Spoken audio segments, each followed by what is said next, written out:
The following is a fan-made chapter reading of the web serial Pale by J.C. McCrae. The original text can be found at palewebserial.wordpress.com. If you'd like to donate to the author, please go to patreon.com/wildbow. Thank you, and enjoy. Out on a Limb, 3.2. Lucy. Every moment that Avery was gone felt like added weight on Lucy's shoulders. Girls were chattering, making plans for lunch, and talking about a television show. Pam was talking about summer plans, and Ilanya was describing her family's cottage to Brooklyn. Mia, Haley, Emerson, Alexa, and Sharon were coming back from the showers, having dressed in the stalls. The tenor of conversation changed as they joined Melissa, who sat on the end of the bench closest to the door, crutches leaning against the wall beside her. Melissa's foot was in a big black brace that extended from knee to foot. Lucy could remember seeing her ankle snap as they'd watched the gymnastics team from the spirit world. "What are those?" Melissa asked Verona. Verona was digging through her bag, getting sorted, putting note cards into her back pocket. "Flashcards," Verona said. "Huh, I didn't take you for the studying type." "I'm not," Verona answered, with a matching shrug. "That's part of why I'm going more in this direction instead." "Huh, does it work?" "Pretty well. Hopefully it stays that way," Verona said. She looked at Lucy. "For later today?" "Do we have a test today?" Melissa asked, sounding alarmed. "Wait, what? Test?" Mia asked. "Which class? Hardy or Lie?" "No idea if there's a test. This is more a side project with Lucy," Verona said. "Sorry if I scared you." "Jerk," Mia said. She quickly pulled on her shirt and flashed a disarming smile as soon as she was done. "Just joking." "Hey, Melissa," Alexa said. "We were talking about going to Heroes. Do you want to come?" "I can't really hike it," Melissa said. "These crutches are already bruising my armpits like crazy." "I could try calling my brother," Emerson said. "He drives his friends. It might take some convincing, but he could drive us over, maybe." "I don't want to be a bother, but thanks. I think, just for today, I'll stay behind and recuperate. I'm going to swing by the front office and see if they have any painkillers." "They didn't give you anything?" Alexa asked. "They did, but it makes me too groggy for school, so I took a half dose. It's not really denting it. If someone gave me a ton of hard painkillers, I'd be all over that. Screw half doses," Haley joked. "That's not a good thing, Haley," Pam said from the other end of the room. "I hope you feel better," Mia told Melissa. "Do you want company? I could carry your bag to the nurse's office." "No, go get sandwiches. Have fun. Catch me up after." "You're sure?" "Go, really, I'd be bad company anyway. I barely slept. I'm cranky." "You're super sure?" "Yes." Melissa sounded exasperated now. "You're being annoying. Go." Gym class was over, and the way things tended to go, the girls who were planning on hurrying over to the fast food places tended to be the ones who rushed through getting showered and changed, and the ones who weren't planning on it or had friends they talked to would stay and linger, though not usually in the changing room with the ambient aroma of stale sweat. For now, almost half the girls were out in the hall, including the main troupe of dancers, led by Mia. The other half were just now getting to the showers. Only Pam, Caroline, Alanya, Brooklyn, and Melissa remained, and half of them were on the other end of the room. Lucy and Verona were quietly getting sorted. Lucy pulled the chain necklace out of her bag, and it jangled lightly. "Cool. What is that?" Melissa asked. Lucy paused, then, out of sympathy, held the necklace so the contents hung at Melissa's eye level. Dog tags, the weapon ring, and her house key were strung on it. "That's a crazy ring. Don't you stab yourself on that?" "Not often," Lucy said. "Who's Corporal Bloggins?" "Don't be so nosy, Mel," Caroline chided. "Sorry," Melissa said, shrinking back. "He's supposed to be a soldier that didn't make it back," Lucy said. "Another soldier gave it to me." "Well, that's heavy," Melissa said, eyes widening. "A lot of stuff is pretty heavy right now," Lucy said. Beside her, a silent Verona was zipping up her bag, dressed and ready to go. Lucy still had to lace up. She pulled the necklace over her head, working it past her afro ponytail, and dropped the contents down the front of her shirt. She glanced at Melissa and saw the girl's expression had changed. Melissa stared off a bit, which prompted Lucy to go against her instincts and ask, "You okay?" "Yeah, I'm cool. I'm so tired I'm nauseous, and the painkillers I took aren't helping." Makes time slip by. Lucy took a seat next to Melissa, pulling her sneaker up onto the bench, and began lacing up tight. "That thing with your friends bailing?" "I told them to go. But you wanted them to stay, right? to insist? Lucy asked, quiet. Melissa said, and her expression darkened a bit, her eyes just a bit unfocused for a moment before she gathered herself together and looked at Lucy. We don't usually talk, do we? Is this a pity thing? Maybe a bit, Lucy answered, trying to keep her volume down, even though she was sure some people were listening in. I think you should take Emerson up on that deal the next time she asks. Be greedy. Take advantage of that stuff. Or in a few weeks, you might find yourself in a place where your head is clear again, your ankle is still not 100%, and they've fallen out of the habit of including you. I didn't really fit in to begin with, Melissa said. They think I'm annoying, but I tried hard. I was the smallest and lightest, so I was essential if they wanted a good flyer for the junior cheerleading team. They had to include me. Now they don't. Lucy switched shoes. I think the lower you find yourself on the totem pole, the more important it is to hold your head up high and make your voice heard. Oh, Melissa asked, is that your sage wisdom as one of the 3 kids left over when everyone else has found the group? Whoa, Verona said behind Lucy. Talking like that is one way to tank the goodwill you have. And those kids are me and Alanya, Pam said. Not Lucy and Verona, especially not Avery. Ow, Alanya said, placing a hand over her heart, her head lolling back. My pride. Brooklyn said something, but she was talked over by Caroline. It was something Lucy despised. It was something she'd never gotten into the hang of and never figured out, and probably tied into what Booker had said about finding people to spend time with and connect with.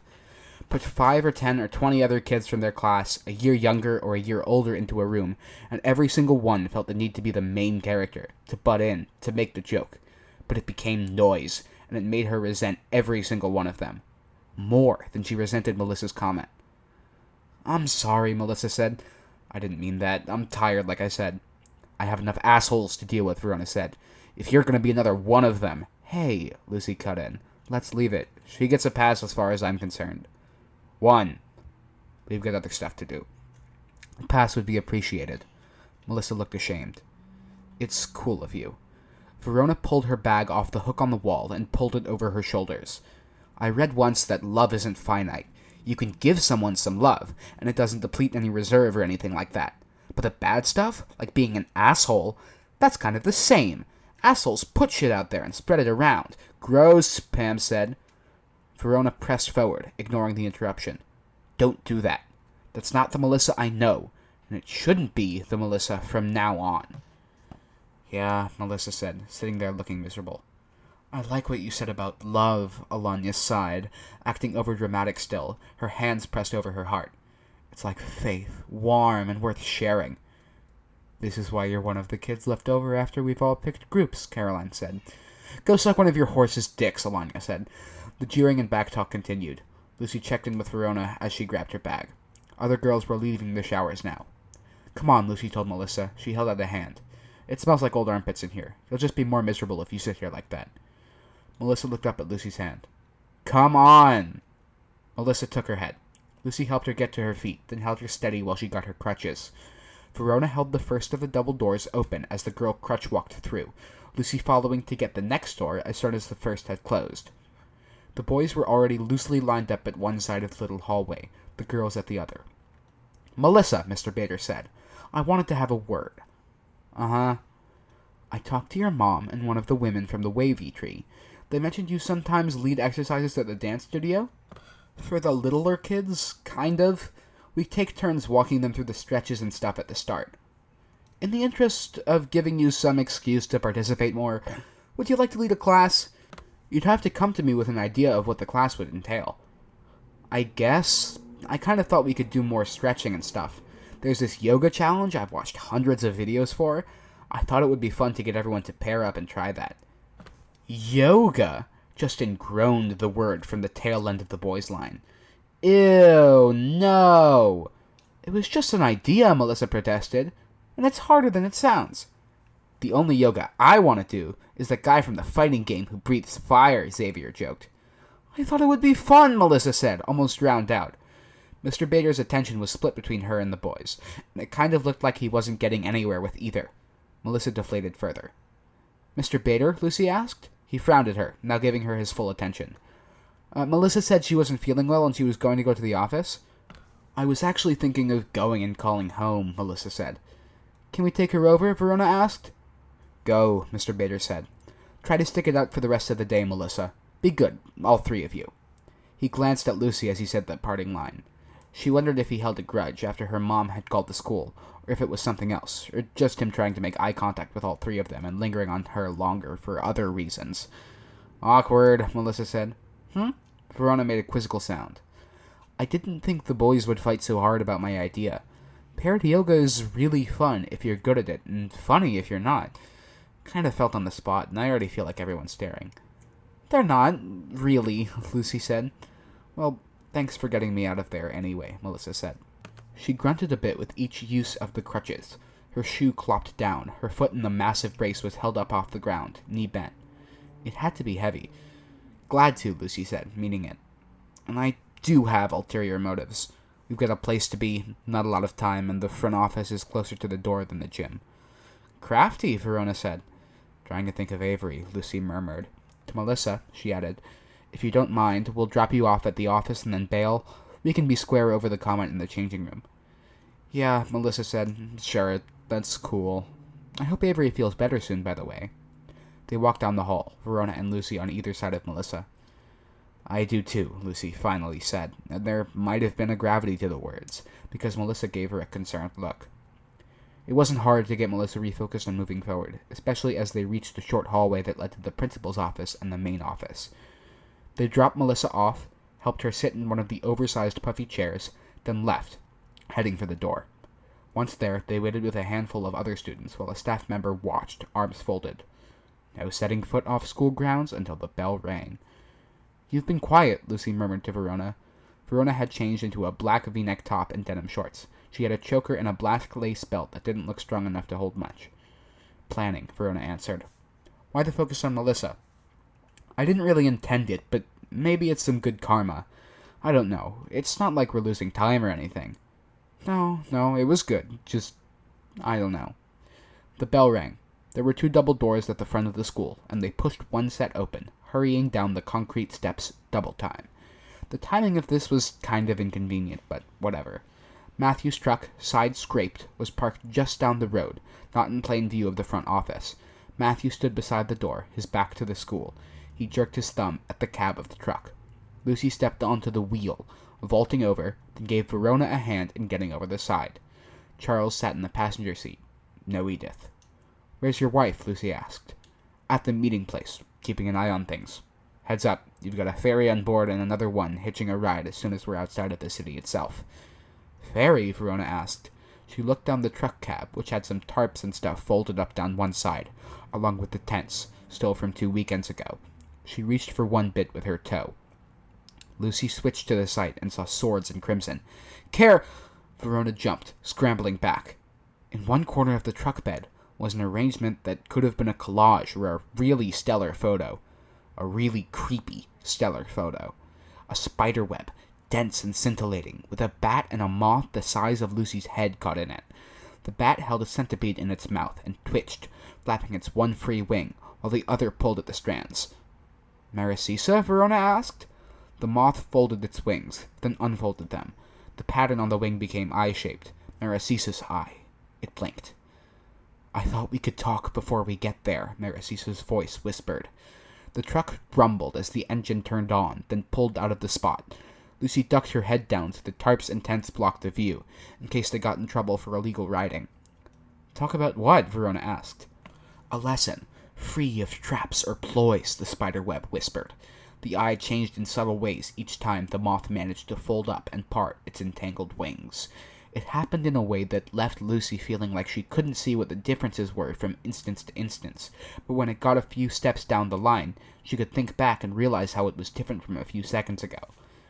Why couldn't you give us our gifts without traps or ploys? That wouldn't be fun. Should we talk about the use of practice and negotiation? I wouldn't mind tips at this point, Lucy said. You're negotiating with a master practitioner. He has years of experience in these affairs. The first step is to know your enemy. We talked about him last night, Charles said from the back seat. The weather was warm enough the truck had both windows and the little window at the back open. You did. I can guess the gist of that conversation. Having information about an enemy who doesn't know who you are is a tool. At the same time, consider who he is and what he deals with. He's used to interacting with incarnations, often lesser ones. Incarnations are literal. They are personifications of concepts, and are stubborn, single-minded, even short-sighted. "Oh no," Verona said, looking at Lucy. "Sounds like you." "Ha ha. If you play his game, he'll have no difficulty getting the edge on you two. If you don't, he'll at least have to work for it. He has decades of experience dealing with walking and talking concepts, or surrounding himself with them." "Like clusters of personified strife," Verona answered. "Yes, I do believe you were taught by Matthew and Edith about shamanism. You know why most practitioners dabble in it? Working with spirits and diagrams?" "Because all practices can use some form of it," Verona said. "He uses spirits of seeing, of teaching, of information. He communicates with them. This is his habit, his tendency. So if we get into that general area or talk like those spirits do, he'll be more comfortable?" "And comfortable is dangerous," Marasisa said. "He spends his time around learned practitioners, vying for favor. Students, apprentices, and the sorts of professionals who would hire an investigator who can see through walls, or read the future.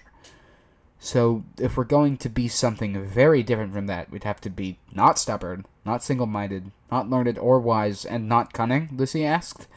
"And still somehow win the argument?" "Something like that. It's..." The fairy went quiet. The truck slowed. There were people at the corner. One of those people put one hand on the side of the truck cab and vaulted over without needing to step on the bumper or tire. He crashed into a sitting position. It took Lucy a second of studying his features to realize why he seemed so familiar. He was a guy, light brown-skinned, older teens, with his hair buzzed short, an earring in one ear, and a bit of a beard at the corners of his jaw. His eyes were like a hawk's, and he looked very fit. "Hi, Guillermo," Verona said. The facial features were Guillermo's, sized to match the body he wore. His clothes were modern. "Grotesque," he said, putting his foot into the spider web. Spider, bat, and centipede scrambled out of the way. The moth came free and flapped, settling against the back window over Verona's head. "Has that wretched under-fairy been misleading you again?" "Telling us how we should approach the conversation," Lucy said. "To take him away from the familiar." "I don't know that I would even try," Guillermo intoned, his voice deep. He lounged, one leg outstretched, arms draped over the side of the truck bed. "You currently straddle the line between child and adult. Perhaps be more child." "This was my idea," the moth whispered, and the whisper was like knives against a sharpening stone, a fine rasp that cut straight through the wind that whipped around the truck. "He would take credit for it." "I don't want to get between you two. The child thing is a maybe," Lucy conceded. "It's hard to think of how we'd fit that into what we discussed last night and this morning." "Consider it," Marasisa said. "We should outline how a master practitioner may handle a conversation. You know of karma, of debt?" "Some," Lucy said. Charles explained that Alexander Bellinger is pretty clever about karma. "When the conversation opens, he may announce himself. Alexander Bellinger, teacher at the Blue Heron, augur, uncle of so-and-so, master of apprentices Nicolette, and so on. He may tell you he is grateful for the meeting. He would be happy to clear things up. How are you? Now, how do you respond?" Lucy looked at Verona, then at Guillermo. "This relates to karma?" "It does. When we were going to meet you two, we were warned not to give our thanks, that you could take them and keep them if they were freely given. Is this that?" "It could be, but the chances are slim. The effect is more subtle. There are traps being set." "Ownership of the conversation?" Verona guessed. "You told us about the, winding signatures practice, where we put a bit of ourselves into the deal. Is the mistake that we're letting him get the first word?" "That is a small advantage he would be eking out. There are others," Marasisa said. "How might you answer? Give me an example." "I'm Lucy. That's Verona," Lucy said, perfunctory. "How much can he trap us if we give him next to nothing?" "A fair bit. Karma is subtle, but accrues. If he gives you something, and you fail to give something back, then the universe is likely to see it as you being unfair to him. And a sense of fair the universe can care a lot about. He told you who he is and who he's related to, among all the people in his company. He told you where he works and what he does, his intentions to the meeting, and extended courtesy. Do you give him a matching and fair amount of information and courtesy, or do you let him have the karmic advantage?" "How do we counter that?" Verona asked, twisting around to look at the moth. "You don't. You can circumvent it, challenge it if you see an opening. Try to do the same to him. Give him something you don't value at all that costs him a great deal to match. The truck pulled onto a wooden path. It wobbled as it went over some roots that crossed a dirt road. Conversation is like a sword fight, Guillermo said. Parry, thrust, attack. Reputation is your footing. Take away his. Challenge. Keep him wondering. Try not to let him take the lead. To ask a question when you don't know the answer is like letting your opponent's weapon out of your sight. You'll often find such a metaphorical blade between your ribs. Guillermo forgets that not everyone is familiar with sword fighting, Marissa said. It's a strained metaphor. Works for me, kind of, Lucy said. She frowned a bit. The fairy might not have been the best teachers for this kind of thing. It was kind of like getting a PhD to teach math in kindergarten. The pacing wasn't there. The metaphor worked better, because she could at least think of this as a scrap. You're treating this as a lesson, but why don't you just tell us what to do, Verona asked. Because I don't know you as well as I would want to have you be puppets or to have you say certain things in the tones I would want. The moth that was Maracisa purred. Because the idea of best varies, and I suspect I would quite enjoy the drama that would come from my view of best. The rest of the people on this truck wouldn't. Guillermo spoke, and because, technically, practitioners are meant to look after the affairs of others. If we led you to conclusions or undermined you, they could argue that canon is not being administered, and other practitioners would be needed to ensure it was all handled. Right, Lucy said. She heaved out a sigh. The truck rumbled over a patch of road with a lot of rocks. Lucy held onto the edge. What do you think? Verona asked her. Good cop, bad cop? I'm guessing you want to be the bad cop. Heck yeah. I don't want to be good. Can I be me? What if... Can we mix it up? If we try to put him out of his comfort zone, there's like a bunch of bases to cover, so what if we each cover different ones? Lucy thought about that. She leaned her head back, looking at the moth. That is a way, the moth purred. There are ways to tie it together, but this way isn't wrong. Lucy turned to Guillermo. Do you truly care about my opinion? You asked that dust-stained fairy before you asked me, Guillermo rumbled, his voice deeper than before. We'll adapt, whatever you choose to do. The car rounded a bend, and Guillermo went from a sitting position to pushing himself off the side of the truck, landing on the road amidst the dust the tires were kicking up. When he stood up, he was taller than his teenage guise had been. They left him behind. Nervous, Lucy murmured. The truck continued down the dirt road, until the tires weren't traveling down dirt anymore. Clouds of smoke rolled past them.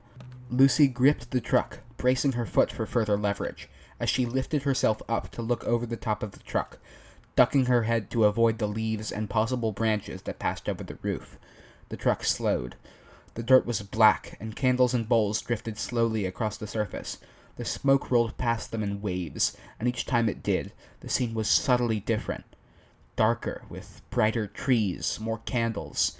There were papers stuck to the trees, and the bottom edge of each paper burned but didn't consume. The tires sloshed through the dirt like it was thick mud. Globs flew and were absorbed by the rest. The truck rounded the last corner, passing through the thickest of the smoke. The cabin was cracked open, and red ribbons extended through the open roof to the sky, disappearing into the darkness above. More ribbons wrapped the building and filled the interior. With the burning papers on every tree and 200 little candles floating on what looked like a lake of black oil, the clearing around the cabin was illuminated with an orange-red light that only barely reached the building. The truck rolled to a stop, skidding on the surface. By the cabin, Edith knelt. No toque like the first time they'd seen her, but the same bleached blonde hair, recently done so there were no roots. She wore a white dress and leaned far enough forward her face almost met her knees, her back arched. At the spine, it had parted, ribs splaying and pointing upward to form a circle. Half the ribs had candles of varying lengths perched at the points. Inside that circle of ribs sat a woman, her skin faintly patterned like she'd been burned, but not distorted or misshapen by that burn. Her eyes were orange lights, her hair ash white, and she wore clothes that burned at the edges like the papers did. A white candle that might have been 5 or 6 feet tall and thick as a tree trunk was set across her shoulders, burning at both ends. Whichever way she leaned, wax dribbled down its length. At varying times, it ran down her arms, onto her shoulders, back, and down her front, with enough of it pooling in that circle of ribs that her legs were mostly hidden. Sometimes it solidified, other times it congealed, and other times it broke away. Matthew climbed out, walking through the sea of what might have been wax, just tall enough to cover any grass. He said something Lucy couldn't hear. The woman bent down, wax dripping and breaking away in segments as she lowered her face to his, kissing him. Lucy climbed over the edge of the truck, stepping onto the tire, then testing her foot on the ground. Smoke from multiple candles and burning papers seemed to braid and collect together, forming larger masses that moved over the area. It reminded her of the manna of the spirit world. The liquid was hot wax. It was just warm enough she could feel it through her sneakers. She hoped it didn't ruin them. Guillermo was already at the far end of the clearing, walking with John. He'd gotten here before Matthew's truck had, despite his earlier departure. Lucy looked back. Narcissa was sitting on top of the truck now, wings wrapped around her and draped over a good portion of the truck. "Where's Snowdrop?" Verona asked. Edith straightened and pointed. Snowdrop was running along the expanse of black wax like it was solid, practically skipping as she ran ahead. Cherry Pop perched on her head, holding her hair, while Blunt Munch and Gashwad fought to wade through.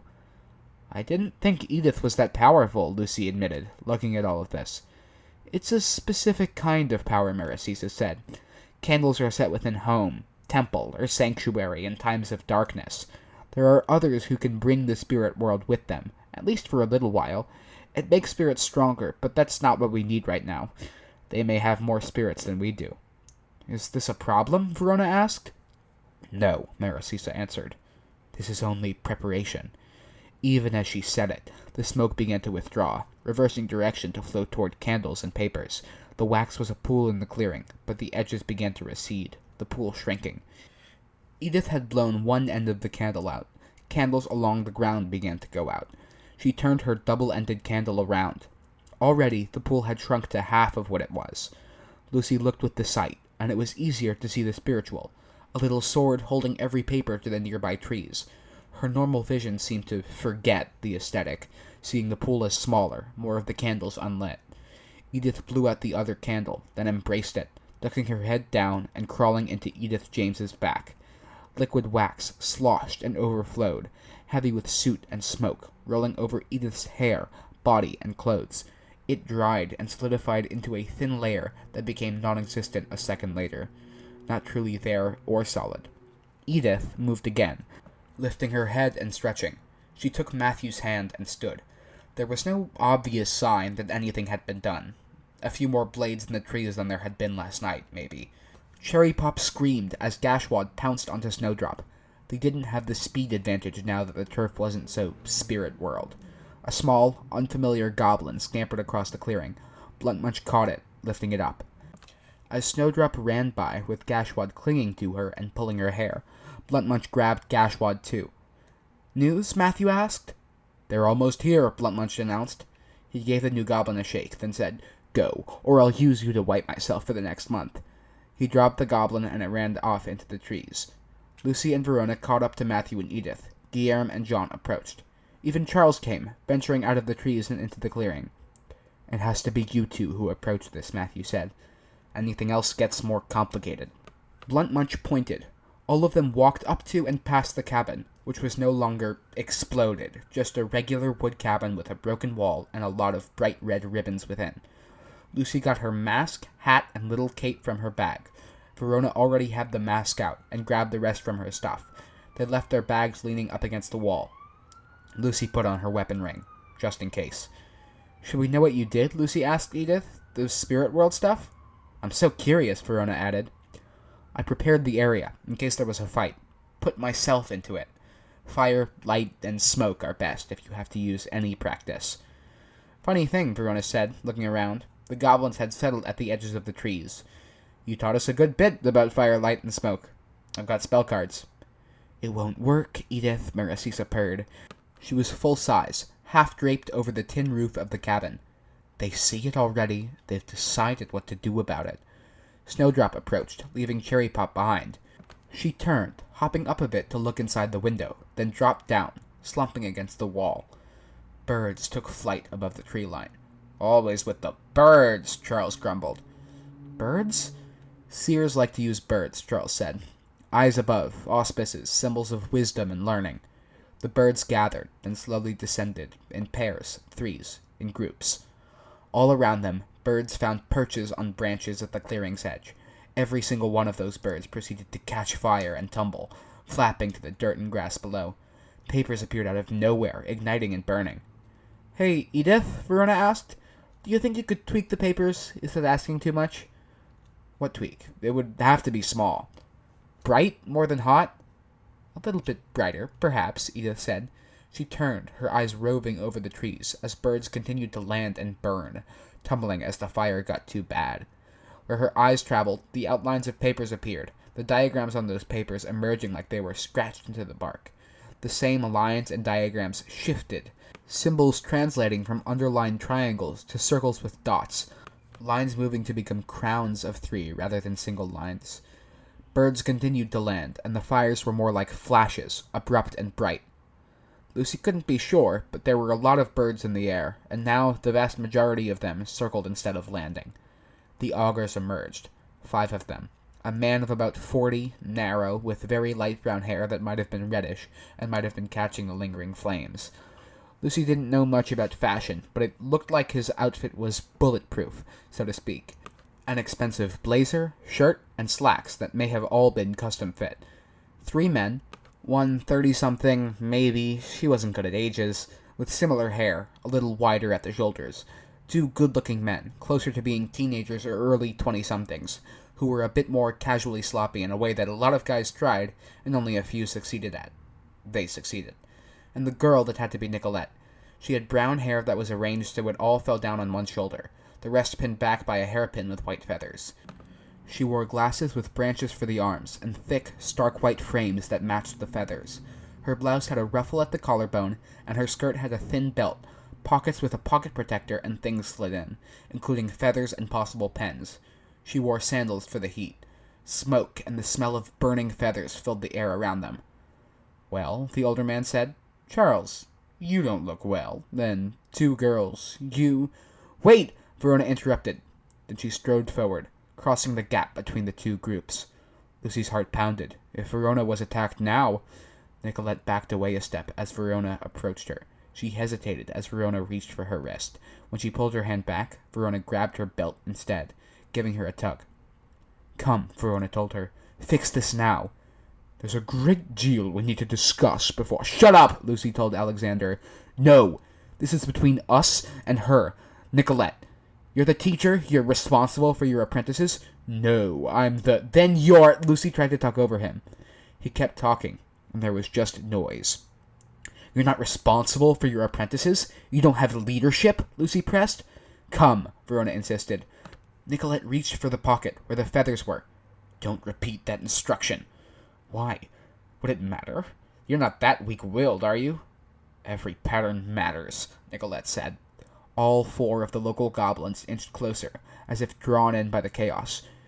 "Every pattern matters," Alexander said. "As does—" "Shut up!" Lucy raised her voice. "If you're not taking proper responsibility as a leader, are you at least willing to accept responsibility for everything that happened here?" "As does decorum," Alexander said. "I'm somehow not surprised Charles is with you. A forsworn practitioner would fail to instruct those that follow in the basics." "Are you willing to accept responsibility for what happened here?" Lucy asked, her voice raised. "That's a ridiculous notion," Alexander said, "and you belittle yourself by asking it. You should know better." "We are the local practitioners of this area," Lucy called out, stepping forward. "Your group has intruded, invaded, and attacked without just cause. We've offered fairness, warnings, and you've routinely violated them. More importantly, you violated your own precepts and rules." "Have I now?" Alexander asked, his eyebrows raised. "How?" "We intend to get to that shortly. You have not answered my question. You've evaded, but not denied. Do you accept responsibility for what happened here? Answer, or let the spirits decide." "No," Alexander said, "I do not." "Then why are you here? You and your apprentices intrude on this dealing between us and Nicolette Bellinger." Lucy's hands were sweaty. Her leg was jittery. She did her best not to show it. I'm curious. Your curiosity is not our responsibility, Lucy said, improvising from a "your emergency isn't my problem" line she'd heard once. But it's mine, and that responsibility brings me here. Are you only an observer, then? I'm not only an observer, I'm an observer and more. You weaken your position, being vague, Lucy challenged him. I maintain my position by remaining free to do what's needed here. You haven't declared your own position, children, except that you are local practitioners. We are the local practitioners, serving this area and current needs, Lucy said. And what we currently need is for Nicolette to make restitution and make things right, Verona said as she walked back toward Lucy. I was attacked first, Nicolette said. You intruded before you were attacked, Lucy challenged. You deprived this area of needed resources by clawing apart our ghosts to spy on us. We witnessed how a force that works to help smooth over snarls and restores balance to the universe was found deprived of what they needed to do their work because of your greed. A mayor of middling rank and power, Alexander asked, with a laugh. Still an agent of the universe. Nicolette Bellinger sent omens in as scouts, and an innocent was hurt. We only recently talked to the victim. The course of her life, her friendships, her family, and her academics has been changed because you chose to look for trouble, and trouble found its way to her feet. Found its way to her ankle, literally, Verona said. Are you done? Nicolette asked. No! Lucy raised her voice. She let herself get angry. The words were coming more easily now. You attacked our companion, stole her boon companion, and left her stranded. She's done the least to offend or obstruct you out of all of us, as much as our offenses and obstructions were just answers to your invasions and attacks on innocents. And in attacking her, you violated your own precepts and responsibilities. Again, you've said that. Explain it before you say it again, or it will have no substance, Nicolette said. We are, as of the 1st of May, prospective students of the Blue Heron Institute, your school for practitioners. In attacking our companion, you attacked a fellow student-to-be. In leaving her where she is, you do her ongoing harm. That argument falls through as soon as I refuse your application. You cannot, Lucy said. Her mouth was dry, and the smoke around her didn't make it any better. Everything hinged on this. She swallowed. You cannot. Why, pray tell? Alexander asked. The school's bylaws and terms clearly outline the tuition requirements, the process for applying, and the fact that the board must review every candidate. You're apparent dabblers who have tapped into an unclear power base. You bring nothing to the Institute, and so the Institute should give you nothing in return. It should give us the ability to apply, Lucy said, because of things that have nothing to do with bylaws or terms. On August 9th, 2016, you received permission to set up a Demenzies on school grounds, Verona said, claiming a place of power for yourself. At the start of the ensuing term, you found your way to the role of headmaster and chief instructor. Helped, Lucy added, by the fact that you made promises and deals tying your Demenzies to the school.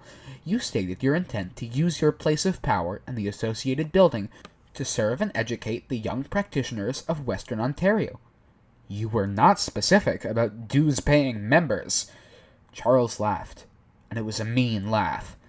Oh, hush, Charles, Alexander said. You got greedy, Alexander, Charles said. You cast your net wide, attached your place of power to the school so you could have power over the school and the people in it, and implied the school, in abstract, would be more charity than anything else. Alexander looked more amused than distressed. How on earth did you find this out?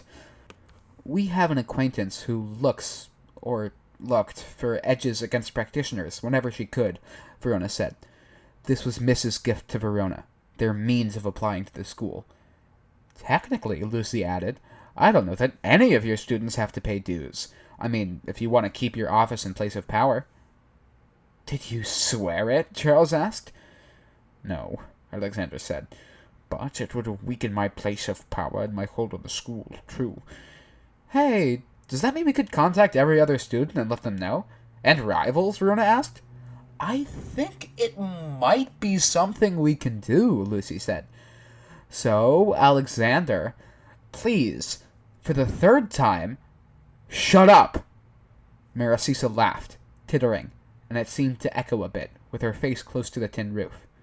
It was Marasisa's trick, the first gift she'd given at the outset of their interview, the notion that a 3-beat of a phrase or idea could help sign, seal, and deliver an argument, making it more theirs. Now, please, please, please don't call us liars, Lucy thought. Would you want to attend in the fall? Alexander asked. I don't especially want to, but as you pledged, we have the right, and we have the intent. All 3 of us will. There are only 2 of you in the masks here. We come as a trio. We awoke as a trio, and we stay a trio, Verona said. Also, nah, summer school, please. Nicolette turned her head, looking at Alexander. I'll grant you attendance. Tuition fee, in exchange for you being quiet about this. That's not the entirety of the deal, Alexander Bellinger, Lucy said. Again, she let the anger into her voice. Did you have any part in the events of last night? I have a small part in everything the students of my school do. It's the responsibility of a teacher. Bullcrap! Verona raised her voice, joining Lucy. You attacked a prospective student. How would I even know she was a prospective student? You only introduced the idea a short bit ago. You're an augur, Alexander, Lucy said. She approached, drawing closer. The 2 sloppier young men drew closer, stepping between her and Alexander. To look at the future is to help make it so. If you didn't look forward and anticipate this possibility, you were reckless, and a reckless leader is a poor leader, and so you weaken your position. If you did, then you knew you attacked a student, and I can see where this response of yours is going, Alexander said. The little tidbits about augurs were from Charles, that they locked themselves to futures by seeing those futures. It made for a tricky road to walk. Nonetheless, she had not applied, and demonstrated us no interest in applying to the Blue Heron Institute, Alexander said. This is not the masterstroke you think it is, and if you want to dwell in the future, you should know I remain very comfortable there. Those words felt like they had weight, like he was finally bringing out the guns, with a simple turn of phrase. We want restitution, Lucy told him, and the freedom to deal with Nicolette Bellinger unimpeded. What sort of restitution? Because of your failed leadership, and possibly because of your involvement, Nicolette Bellinger was led to trespass and deprive our area of needed resources. Mere ghosts, Nicolette said. Harmed and innocent, who may have been to harm anyway? Responsibility isn't as clear as you draw it out. She was picking up steam. She'd been quiet while Alexander had taken the lead, but she seemed to have sensed that he'd ceded ground and didn't completely have her back anymore. Now she was standing up for herself. She seemed more imposing now. And harmed a fellow student, Lucy said, depriving her of a needed resource in an unwarranted attack. If you are a trio from start to end, you can share the responsibility for sending my own minion to attack me. My actions were not fully unwarranted, nor were they the beginning of hostiles, Nicolette said. They were merely the conclusion. It's not concluded yet, Verona said. She's still there, dealing with the wolf. You're still here, because we have something you want. Stolen by a little lost opossum girl. I didn't take anything, Snowdrop chimed in. She can lie, Alexander said. Cute. Alexander, Nicolette, Lucy said, trying to maintain the momentum, keep Nicolette on the back foot. Through your interruptions, our companion was interrupted from saving innocence from the hungry choir. 3 wrongs in engagement, allowing a greater wrong to continue unabated. It doesn't feel like this is the way the world should work.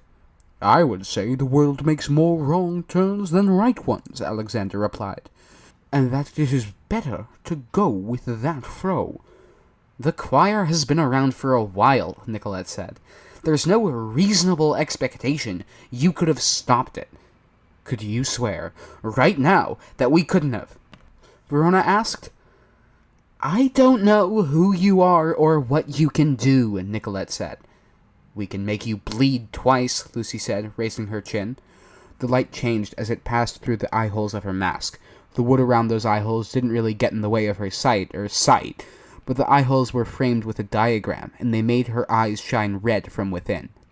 Now, the same effect changed how the light looked as it filtered through the trees and passed through to her eyes. A slight rosy tint. Our acquaintance can set your place on fire for the third instance. For fair restitution, Alexander spoke up. If our interference stopped you from possibly impacting the hungry choir, would it suffice to give you some ability to impact the choir as a recompense? Depends on a lot, Lucy said. What ability? Answers. I've briefly looked into it, and I am very good at looking into things, Alexander said. He smiled. I could let you ask questions and tell you what I know.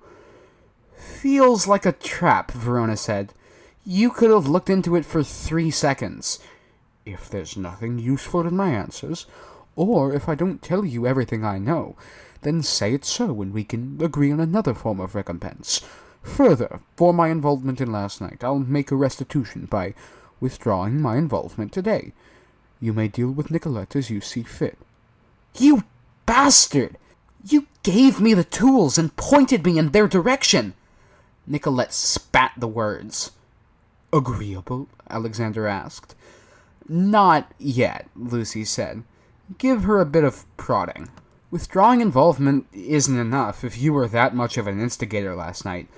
You need to make this better. Nicolette, Alexander spoke, his voice authoritative. This feud should end. Fix what's been done or it will impact your future as a student. Nicolette drew in a deep breath through her nose. I could tell students about the tuition issue, that you pledged education to local practitioners. Without qualifying, it was if they paid. Signing up as a charity when you're not, Charles said, his voice rough. He smiled, his scraggly beard turning up a bit at the sides of his mouth. That would also impact your future as a student, Nicolette, Alexander said. And Charles, I wouldn't poke the metaphorical hornet's nest when I could say you've rendered yourself deathly allergic to everything, especially the hornets. Charles is protected by Kennett. Lucy said the words with as much authority as she could muster. It sure felt like they'd cleared the biggest hurdle, dropping the enrollment on Alexander. And Kennett is being looked after by us in all matters a practitioner is needed, Verona added, so you don't need to stick your noses in anymore. Ask your questions, Alexander said. The choir. Where did it come from? Verona asked. I don't know, Alexander said. That's not the kind of answer you need to be giving, Lucy warned. It's the truth. I can tell you I tried to look into it and I was interfered with. Literally. When was this? Lucy asked. When did you look and why? I looked into it because there was a lot of power bundled up into it, even early on. That much power, that fast, has to come from somewhere, and then be given form as a ritual by someone or something. A strong incarnation, a lesser god, a great goblin. If it had appeared in the last month, I might think it had something to do with the current state of the Carmine Beast. That could be a big enough power source, perhaps. Even that might not be enough, and yes, we do know. Someone went to appeal to the beast and found it missing. Word is getting around. What has that kind of power? Lucy asked. There are things that have that kind of power, like gods and strong incarnations, but I'm not aware of anything that strong that could have any connection to the choir, and I've done some extensive searching. That's why I'm so curious. I looked, and every time I got close I had wild spirits on my doorstep, or goblin problems, or pointed fingers jabbing through the metaphorical peepholes trying to gouge out my eyes. Ever since I've set lesser apprentices to the task to see if they can surprise me by finding something relevant. Did Nicolette? Not yet. Chase here has. He indicated one of the boys with the disheveled look. Bit pudgy, Lucy noted.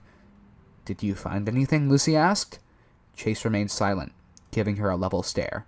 He did not, Alexander said. If you'd looked online, you know most of it. It likes to locate itself in ghost towns, especially ruined ones. Every phase of the moon, the ritual rolls forward. Those who eat the meal succeed. Those who don't become part of the choir. So it's been from the beginning. Did it evolve? Verona asked. Start as something else, then become the flyer and website? Gain more rules? It didn't need to, Alexander said. It was this from the beginning. The internet hasn't been around for that long, Lucy said. Neither has the choir, Alexander said with a smile. Why here? Found the oldest pattern of victims we're aware of, and that was 9 years ago. 8 students at a school in Kingston, Ontario. There were periods it lay dormant because it didn't have enough applicants, but the flyers started to spread. But the ghost towns, Verona cut in. How? It likes ghost towns as a location, and hunting grounds near ghost towns. I don't know why. And it likes here. But it did not make the towns into ghost towns. The choir as we know it has been here for what I estimate to be 9 years. It started out much as it appears now, with no major changes in rules, and that continuity makes it harder to break and disrupt. Lucy nodded to herself. Small consolation, but it was a starting point.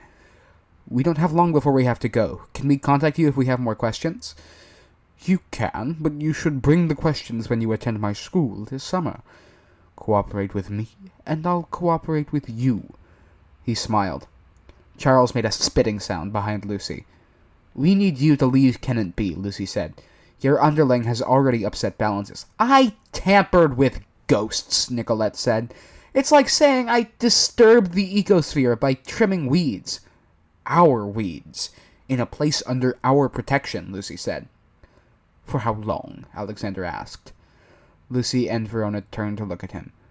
Leave it be for how long? For good, Lucy said.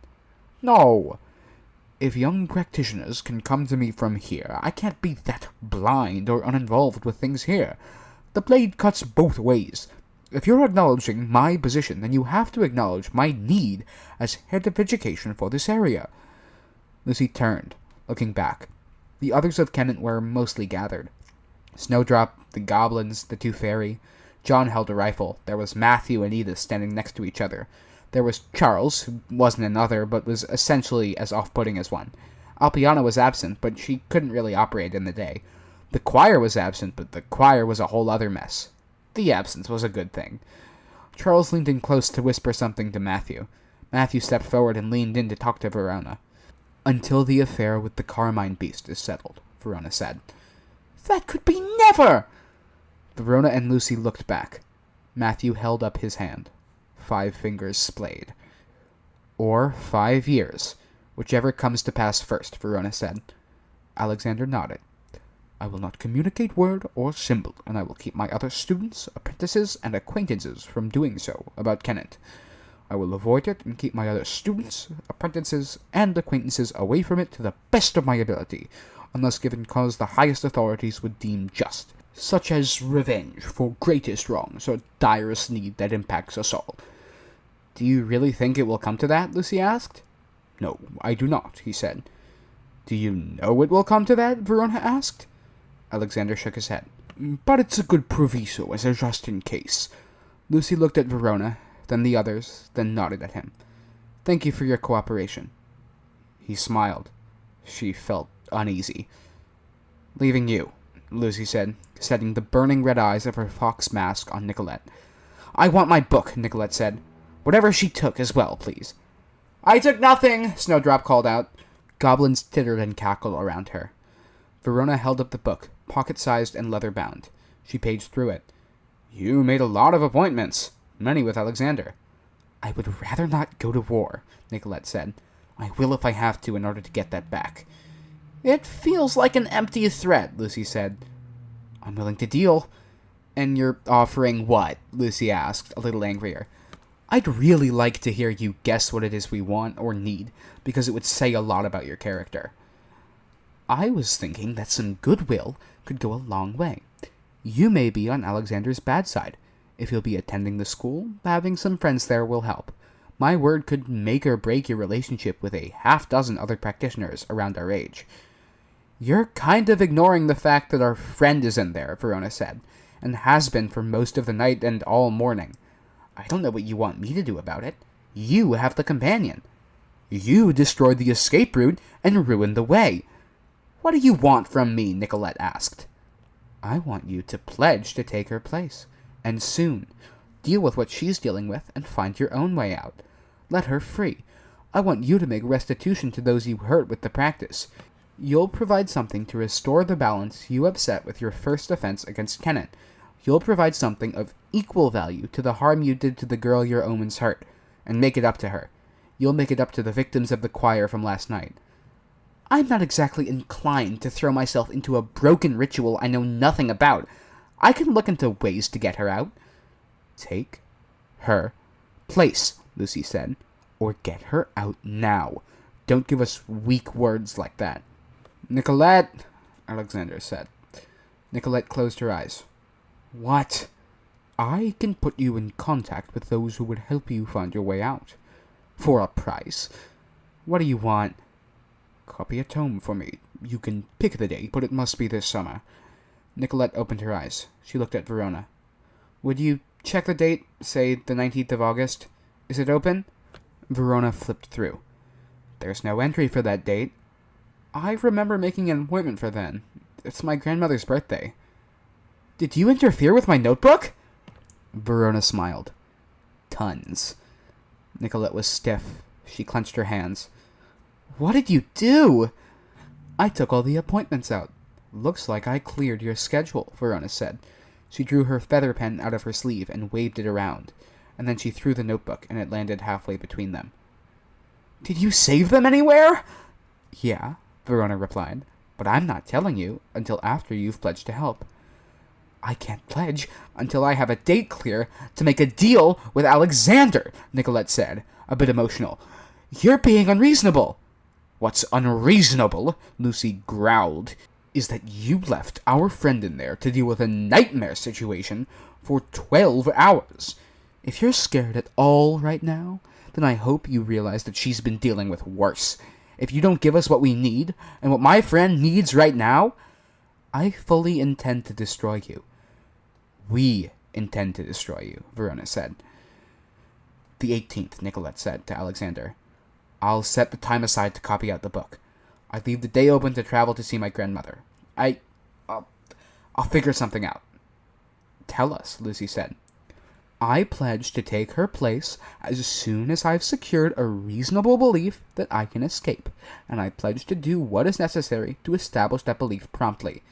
I will think of a way to make restitution for the girl that got hurt, roughly proportionate to the harm done, and I will find and offer ghosts to Kenneth at your discretion and general request as fodder and fuel until I've provided you with a whole ghost for every one my collector gathered from.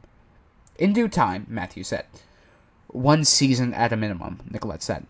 For a year, minimum. You'll bring it here where it will be managed by us, our predecessors, or another. You don't have permission to enter Kenneth, Lucy said. Nicolette nodded. And the choir? Lucy asked. I don't. At least tell us you'll help when we ask for it.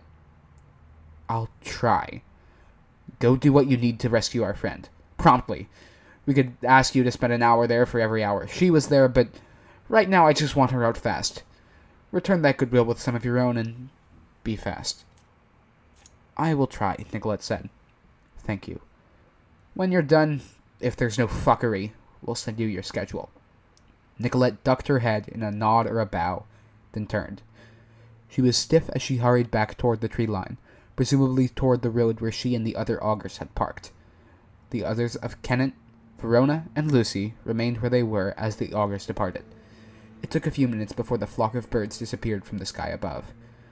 We have a bit of time then, Matthew said, before he's free to tell others that we have a number of others here. John? Yeah, John said, quiet. What's this? Lucy asked. We may have to put a bullet in him toward the end of those 5 years, Matthew said, to keep ourselves safe. Don't worry, we wouldn't ask that of you. Lucy remained silent, peering at the window and the back of the opossum girl's head, as she peered over the window ledge and into the room with the ribbons, where Avery still was. We have to get back to school, Verona said. Lucy nodded. They left the others there without another word. She felt bitter and frustrated, and it was hard to say why. Feeling that angry at Alexander and Nicolette, and being unable to really unleash it because she was trying to be smart about this, it sat badly. More than just sat badly. They were halfway back to the truck when Lucy turned. Why does it feel wrong? Like this wasn't a win. It was a win against Nicolette, Matthew said. He touched her shoulder lightly to get her moving toward the truck, pulling his keys out of his pocket. What about Alexander? Lucy asked. He got exactly what he wanted, and he didn't have to concede much. He wanted answers about Kenan. You've enrolled, and he has the reasonable expectation he can get those answers now. If not, then in 5 years, or when the issue of the Carmine Beast is handled. It's a problem for the future. For today, you have class, and we wait for Avery's return. Lucy frowned. She was almost of a mood to tell Matthew that he and Edith were leading culprits for the issue of the Carmine Beast. There were also some of the last interviews that needed to be conducted. But that was an issue for another day. Lucy climbed into the truck and helped Verona in, and once she was in, she slumped down, exhausted, pulling off her mask.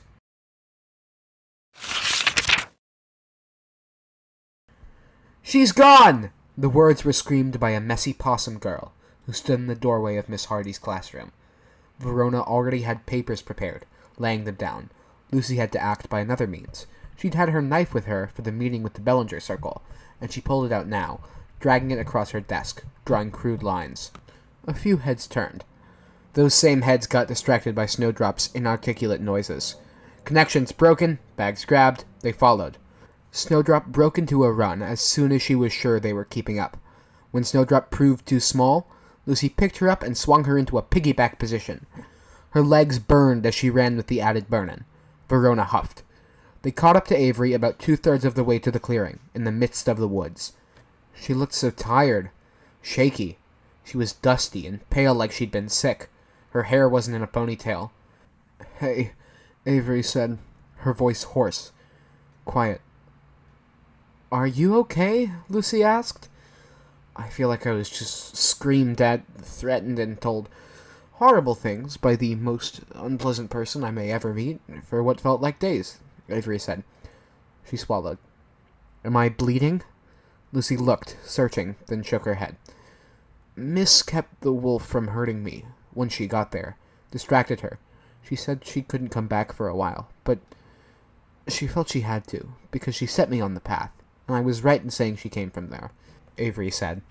She sounded a little shaky. "She said you were trying to help?" "We tried. We had to enroll at magic school to get the leverage to get you out." "You're enrolled too," Verona said. "Thank you," Avery said. "She's such a wimp," Snowdrop said, walking over to Avery and taking Avery's hand. "Being such a baby right now." "I want to, Snowdrop. I want to sleep for the next day, and I want to cry and curl up and be a baby about this. There's so much I don't know how to deal with it. That was the hardest thing I've ever done in my life. Nicolette offered to barter with the wolf to take my memories of the last 12 hours. I said no, mostly because I wanted to leave sooner than later, and because I wanted to... I guess I'd rather be someone who remembered I could tough it out. Avery moved her hands, dropped them. She looked frustrated and angry, and Lucy felt like she could connect to that feeling. It looked a lot like Lucy had felt, personally, when she was angriest at herself. "Can I hug you?" Verona asked. Avery nodded, stiff and unsure. When Verona hugged her, Avery hugged back so fiercely that Verona made a small sound. "Can..." Lucy asked. Avery motioned with her hand. Lucy joined the hug, doing her best not to bludgeon Snowdrop with her hip, when Snowdrop was already part of the hug. The worst, absolute worst part of it was thinking I might never get out. Then Miss came and said I should trust you, so I did, with all of my heart. Thank you. "I wish it was sooner," Lucy said. "Me too," Avery said, "but I'll take what I can get. Thank you. I mean it." The hug lasted a bit. Lucy blinked tears out of her eyes as the hug broke up, then fiercely wiped them away before the others could see. "What happened with the choir?" Avery asked. Lucy swallowed and shook her head. "Regan?" Lucy shook her head. "Nobody made it," Verona admitted. "The flyer changed. New locations and dates for the next 8 nights. There's no new applicants from Kennett, and, for the first time, there's 8 straight nights with no events taking place here." Lucy sighed. "It's staying away. We're guessing it's going to keep staying away for a while now. Avery turned, looking around. There were only trees. We have to stop it, she told them, with a bit more conviction. Okay, Lucy answered. I want to do things differently. Better. The next time it comes around, or the next thing like it, I want to be ready to tackle it. Cool, Lucy said, feeling lame. It was hard to respond to Avery when Avery seemed to need these things.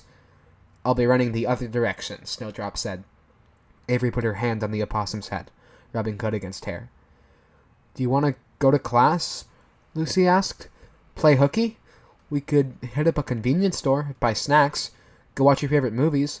Whatever you need. You should go back to class, Avery said. I think I'm gonna go for a run, sneak back into my place, shower, and crash hard. We'll figure out what to do with you, Snowdrop. Yeah, shower me with praise and affection, Snowdrop said. There have to be 50 other things that are better than you going off on your own, Verona said. It's what I want, Avery said, firmly. She reached into her pocket and pulled out a frayed black rope. Miss brought me this. Bit of a consolation prize when I couldn't save Regan and the others. I kind of want to play with it. Figure it out. Lucy wanted to say something, but her own feelings on that subject were a bit too heavy, and new. She'd been trying not to dwell on it while focusing on the subject of Avery. What does it do? Verona asked. Avery wrapped the rope around her hand, then walked backwards, until a tree blocked line of sight. She kept walking backwards, but now she was 10 feet away. She kept walking, and whenever line of sight broke, she appeared a distance away. Moving like Miss had, kind of. Stay in touch? Lucy asked. I'll worry if you don't. Avery nodded. Rope still wrapped around her hand, fist closed around the ends.